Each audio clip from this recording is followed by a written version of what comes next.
राजा परीक्षित के 7 अंतिम दिनों में पहला दिन शुकदेव ने सबसे पहले क्या बताया। परीक्षित का प्रश्न सुनने के बाद गंगा के तट पर एक क्षण के लिए जैसे समय रुक गया। राजा ने अपना प्रश्न पूछ दिया था, अब उन्हें अपने प्रश्न का उत्तर चाहिए था। लेकिन सुखदेव को केवल उत्तर राजा परीक्षित के लिए नहीं देना था, क्योंकि जो प्रश्न उन्होंने पूछा था वह प्रश्न हर उस मनुष्य का था जो कभी ना कभी यह सोचता है, अगर मुझे पता चल जाए कि मेरे पास जीने के लिए बहुत कम समय बचा है तो मैं क्या करूंगा। राजा परीक्षित को कम से कम यह पता तो था कि उनके पास 7 दिन बचे हैं, लेकिन संसार में कितने लोग हैं जिन्हें यह पता भी नहीं है कि उनके पास कितने दिन हैं। यही कारण था शुकदेव ने परीक्षित के प्रश्न को असाधारण माना। महर्षि शुकदेव ने कहा, राजन, तुम्हारा प्रश्न वास्तव में बहुत महत्वपूर्ण है। क्यों?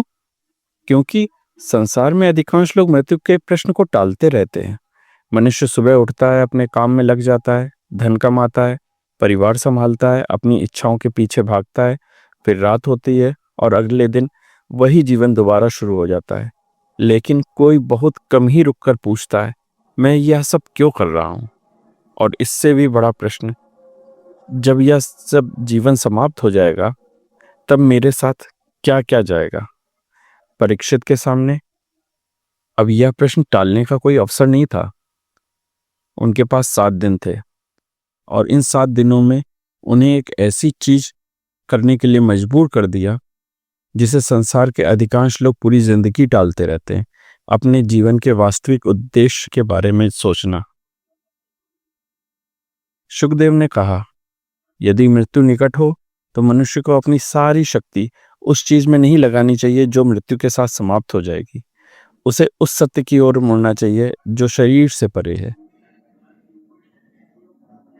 इसी संदर्भ में भागवत में भगवान ने एक बहुत प्रसिद्ध सूत्र दिया है, यदि मनुष्य भय से मुक्त होना चाहता है तो उसे भगवान का श्रवण करना चाहिए, भगवान का कीर्तन करना चाहिए और भगवान का स्मरण करना चाहिए। लेकिन यहीं एक बहुत महत्वपूर्ण बात भी आती है। शुकदेव ने परीक्षित से यह नहीं कहा, तुम्हारे पास 7 दिन है इसलिए 7 दिन केवल पूजा करते रहो। उन्होंने इससे कहीं गहरी बात कही। उन्होंने मनुष्य की दिशा बदलने वाली बात कही, क्योंकि यदि मनुष्य का मन पूरे संसार में लगा रहा और जीवन के अंतिम समय अब भगवान का नाम लेने लगे तो प्रश्न केवल होठों का नहीं है, प्रश्न है मन कहाँ है। इसीलिए भगवान ने श्रवण का महत्व बताया। मनुष्य जिस चीज के बारे में बार बार सुनता है उसी के बारे में सोचने लगता है, जिसके बारे में सोचता है उससे उसका संबंध बनने लगता है, और जिस चीज से संबंध बन जाता है उसके अनुसार उसका जीवन बदलने लगता है। इसलिए भागवत सुनना केवल कहानी सुनना नहीं है, यह मन को एक नई दिशा देना है। और राजा परीक्षित के लिए अब यही उनके 7 दिनों का सबसे बड़ा कार्य बनने वाला था। लेकिन उस समय तक राजा परीक्षित ने अपना जीवन कैसे बिताया था, यहां कथा थोड़ी पीछे जाती है। परीक्षित कोई साधारण राजा नहीं थे, वे उस वंश के उत्तराधिकारी थे जिसमें युधिष्ठिर जैसे धर्मराज हुए, अर्जुन जैसे महान योद्धा हुए, भीम जैसे पराक्रमी हुए, और स्वयं भगवान श्री कृष्ण का संरक्षण उस वंश पर रहा। परीक्षित का जीवन भी साधारण परिस्थितियों में शुरू नहीं हुआ था। जब वे अपनी माता के गर्भ में थे तब अश्वत्थामा के ब्रह्मास्त्र से उनका जीवन संकट में पड़ गया था। उस समय भगवान श्री कृष्ण ने स्वयं उनकी रक्षा की। इसी कारण उनका नाम पड़ा परीक्षित। कहा जाता है कि वे जन्म के बाद संसार में उस दिव्य पुरुष को खोजते रहे जिसका उन्होंने गर्भ में दर्शन किया था। लेकिन जिस व्यक्ति को बचपन से ही भगवान की कृपा मिली हो, क्या उसका जीवन हमेशा गलतियों से मुक्त रहा? नहीं, यहीं से परीक्षित की कहानी और मानवीय बन जाती है। वही परीक्षित जो धर्म की रक्षा करने वाला राजा था, एक दिन जंगल में शिकार करते हुए अत्यधिक थक गया। उसे प्यास लगी। उसे एक आश्रम दिखाई दिया। आश्रम में ऋषि शमीक बैठे थे। राजा ने जल मांगा, लेकिन ऋषि उस समय गहन अवस्था में थे। उन्होंने उत्तर नहीं दिया।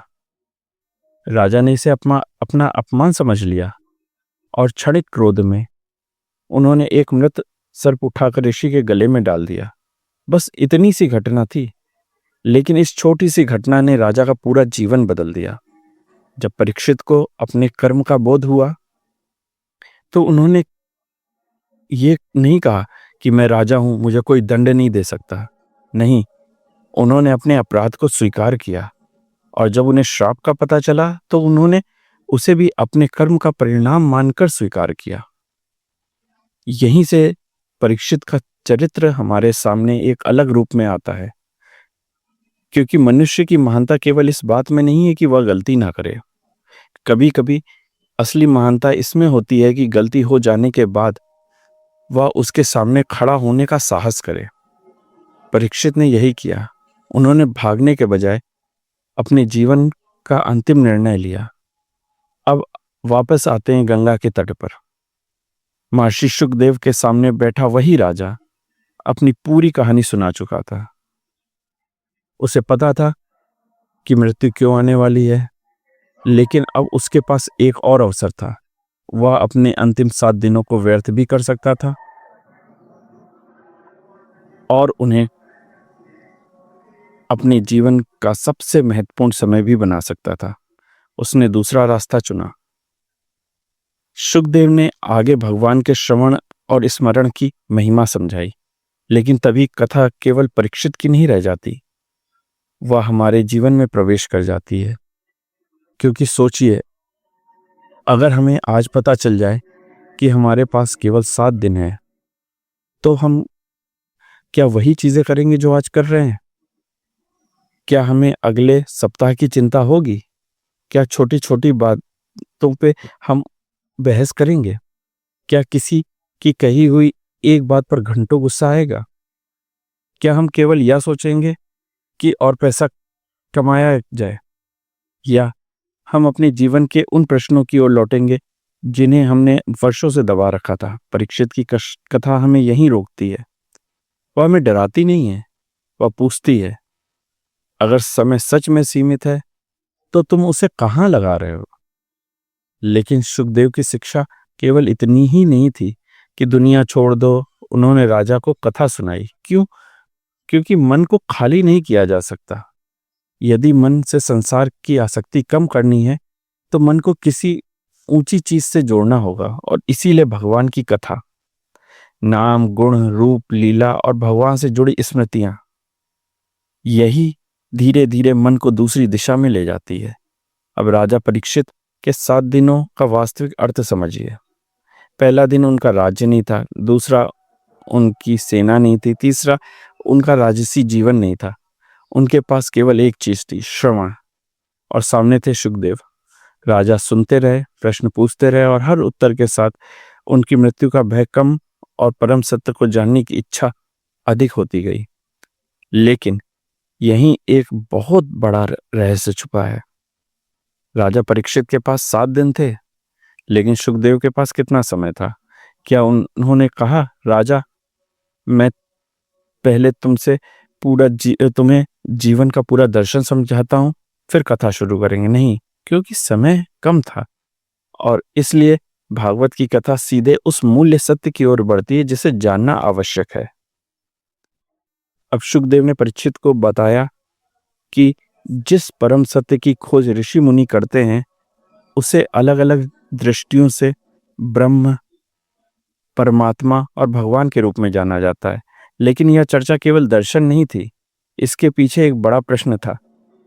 यदि यही परम सत्य इस संपूर्ण जगत का कारण है, तो यह जगत बना कैसे? पहले क्या था? सृष्टि की शुरुआत कैसे हुई? और जब कुछ भी दिखाई नहीं देता था, तब सबसे पहले किसने इस सृष्टि का ज्ञान प्राप्त किया? राजा परीक्षित अब केवल अपनी मृत्यु के बारे में नहीं सुन रहे थे, उनकी जिज्ञासा पूरे ब्रह्मांड की ओर बढ़ रही थी। और यही श्रीमद् भागवत की खूबसूरती है। एक राजा का प्रश्न धीरे धीरे सृष्टि के प्रश्न में बदल जाता है, एक व्यक्ति की मृत्यु पूरे जीवन के अर्थ का प्रश्न बन जाती है और एक श्राप भगवान की कथा का द्वार खोल देता है। लेकिन अभी उस द्वार के पीछे क्या है? सुखदेव अब उस कथा की ओर बढ़ने वाले थे जहां हमें पहली बार पता चलेगा यह संसार केवल दिखाई देने वाली वस्तुओं का समूह नहीं है। इसके पीछे एक विराट व्यवस्था है और उस व्यवस्था के केंद्र में है वह परम सत्य।